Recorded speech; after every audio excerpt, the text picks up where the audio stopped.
Kita lanjut bahas PTTH Season 5 Part 7. Oke lah, gak usah banyak meng, kita langsung masuk aja ke pembahasan.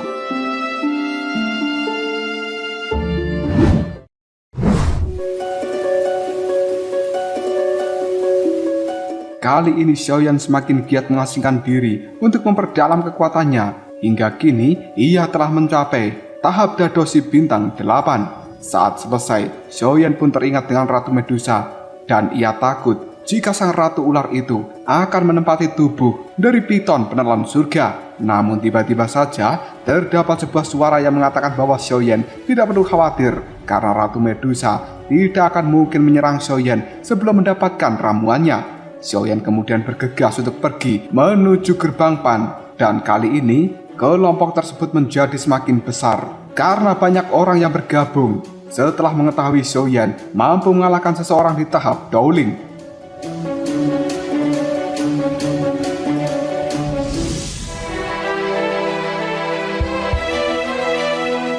Sementara di pasar kali ini sedang ada kerusuhan yang diakibatkan oleh geng putih. Mereka menfitnah orang-orang dari gerbang Pan yang menjual obat-obatan palsu. Geng putih pun menghancurkan toko milik gerbang Pan, sedangkan Xiaoyan baru saja tiba di tempat gerbang Pan saat ini. Ia kemudian memberikan obat baru kepada Lin Yan yang sudah tidak sabar. Lin Yan kemudian memberikan tanaman merambat kayu sian kepada Xiaoyan, dan Lin Yan memberitahu Xiaoyan untuk berhati-hati terhadap kakak dari Liu Bei karena dia merupakan 10 besar dari daftar orang terkuat di akademi bagian dalam ini yang namanya adalah Liu Qing. Namun kali ini Liu Qing sedang berlatih untuk mengikuti turnamen dari murid-murid akademi bagian dalam. Jika Xiaoyan bisa menjadi murid 10 besar, maka dirinya akan bebas memasuki menara pembakar di surgawi. Mendengar ucapan dari Lin Yan itu, Xiaoyan pun tertarik karena dirinya sebenarnya berniat untuk mendapatkan api hati yang terjatuh.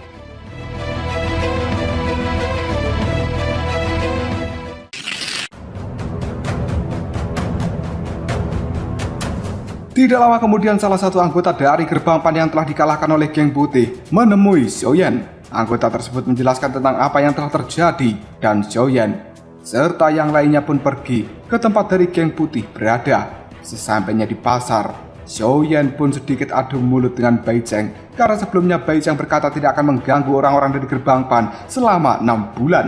Hal tersebut membuat Xiaoyan terlihat sangat kesal hingga akhirnya terjadi aksi pertarungan. Namun saat Xiaoyan dan Bai Cheng ingin beradu, tiba-tiba saja Lin Yan datang dan menyerang Bai Cheng karena dia membela Xiaoyan.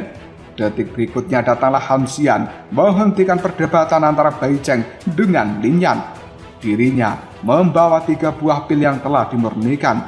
Han Xian membela geng putih karena takut jika gerbang Pan merebut penghasilan dari penjualan obatnya.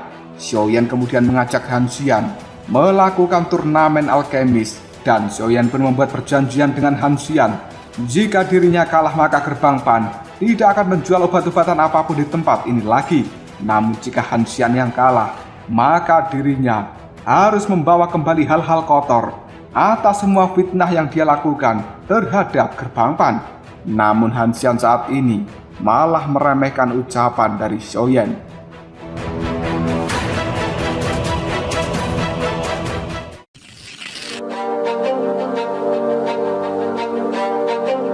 Tidak lama kemudian, semua orang telah berkumpul untuk menyaksikan pertandingan antara Xiaoyan dengan Han Xian.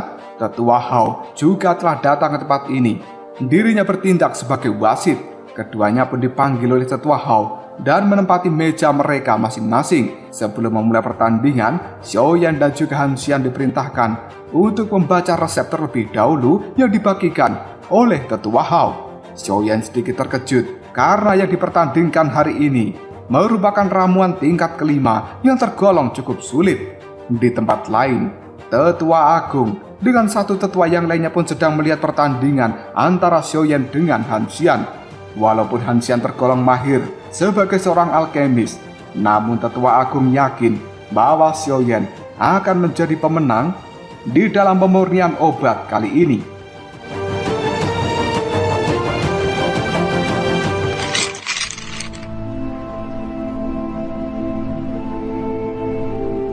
Kita kembali ke tempat pertandingan. Kali ini Tetua Hao mulai menjelaskan kriteria yang dapat dinobatkan sebagai pemenang. Dan terdapat 2 kesempatan di dalam pertandingan ini. Pertandingan pun akhirnya dimulai. Xiaoyan dan juga Han Xian mulai mengeluarkan kuali untuk membuat obat masing-masing. Xiaoyan berharap kali ini kualinya bisa bertahan sampai akhir, karena kekuatan dari inti api yang dia miliki adalah sesuatu yang cukup kuat.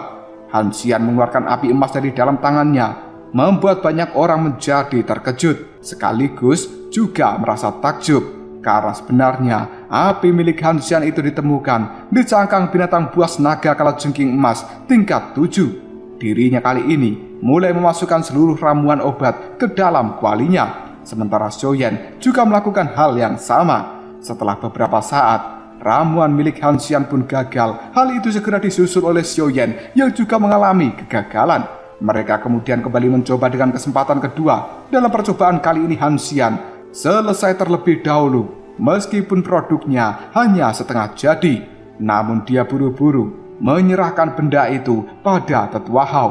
Di sisi lain, Xiaoyan masih berusaha hingga akhirnya kuali yang dia gunakan tidak mampu bertahan dan kali ini meledak dengan keras. Hal tersebut membuat Han Xian mengira bahwa pil milik Xiaoyan gagal terbuat. Namun siapa sangka pil Xiaoyan itu sebenarnya berhasil dimurnikan dengan sempurna. Dan akhirnya Tetua Hao pun memutuskan jika pemenang dari kompetisi alkemis kali ini jatuh kepada Xiaoyan.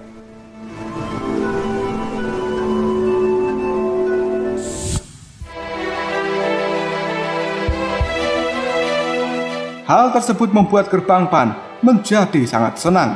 Xiaoyan merupakan orang pertama di dalam akademi dalam ini yang bisa memurnikan obat-obatan tingkat 5. Hal tersebut membuat geng putih dan juga Han Xian terlihat sangat kesal. Cerita kemudian berpindah ke dalam hutan yang saat ini kelompok dari Lin Xiuya sedang melakukan pelatihan dan mereka mengalahkan banyak monster di dalam hutan ini. Setelah itu Lin Xiuya bertanya pada Han Yue, seharusnya tempat yang dia sebutkan tidak jauh dari tempat ini.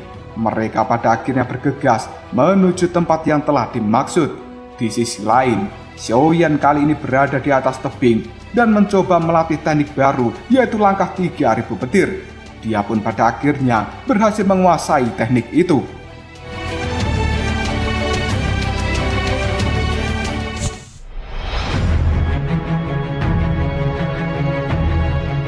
Selanjutnya Xiaoyan mulai mencoba kekuatannya dengan melawan beberapa hewan yang ada di dalam hutan ini. Dengan lincah, Xiaoyan bisa mengalahkan mereka. Sedangkan Lin Xiuya dan juga ketiga temannya ini telah sampai di tempat yang mereka cari-cari.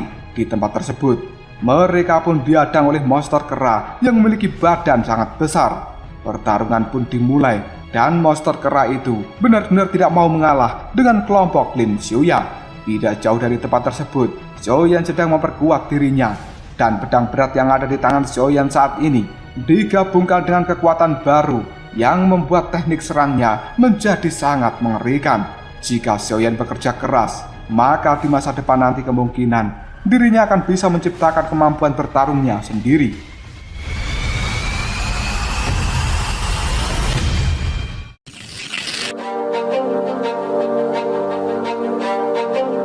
Tiba-tiba saja, Xiaoyan mendengar sebuah teriakan dari monster kera yang membuat Xiaoyan menjadi penasaran untuk mencari sumber suara tersebut. Sementara saat ini, Lin Xiuya dan juga rekannya, mereka masih berusaha untuk mengalahkan monster kera yang tergolong sangat kuat. Xiaoyan sendiri hanya bisa melihat dari kejauhan, dan beberapa kali Lin Xiuya menyerang monster kera. Hal itu masih tidak bisa mengalahkan dirinya. Lin Xiuya kemudian menyuruh Han Yue untuk menyusup masuk dan mengambil susu inti bumi pembersih tubuh, sedangkan yang lainnya akan menahan monster kera itu di tempat ini.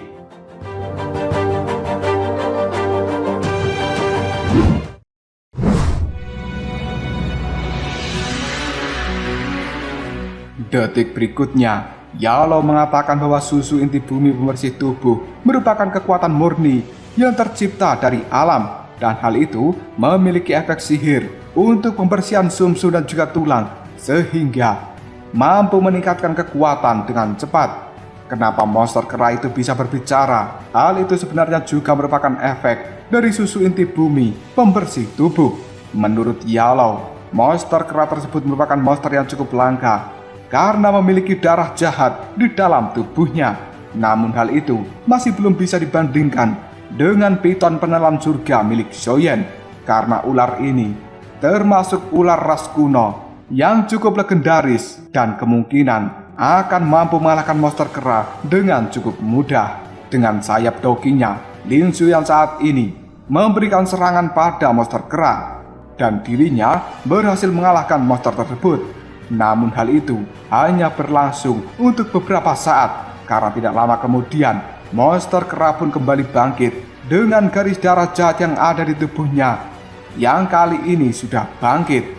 Tiba-tiba saja Han Yue akan diterkam oleh monster kera tersebut, dan hal itu membuat Xiaoyan bergerak secepat kilat untuk memberikan pertolongan pada Han Yue yang kemudian membawanya pergi dari tempat ini dan diikuti oleh kelompok Lin Xiaoyan. Han Yue pun cukup terkesan karena Xiaoyan memiliki kekuatan dan pergerakan yang sangat cepat. Lin Xiaoyan pun saat ini berterima kasih pada Xiaoyan dan dirinya bersedia untuk membantu Xiaoyan kapanpun jika dia membutuhkan bantuannya. Lin Xiaoyan saat ini juga meminta Xiaoyan untuk tidak memberitahukan kejadian yang ada di tempat ini. Setelah mengatakan hal itu, Lin Xiaoyan dan juga yang lainnya pun pergi dari dalam hutan dan meninggalkan Xiaoyan sendirian karena bocah itu masih ingin melakukan pelatihan sendiri di dalam tempat ini.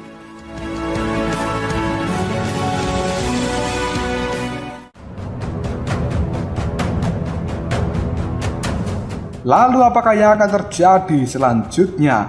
Apakah Xiaoyan sebenarnya juga memiliki minat terhadap susu inti bumi yang ada di dalam goa kera? Apakah dia akan menerobos masuk dan mengambil benda itu? Jika kalian penasaran, tunggu aja jawabannya di next video Ngobrol Shop.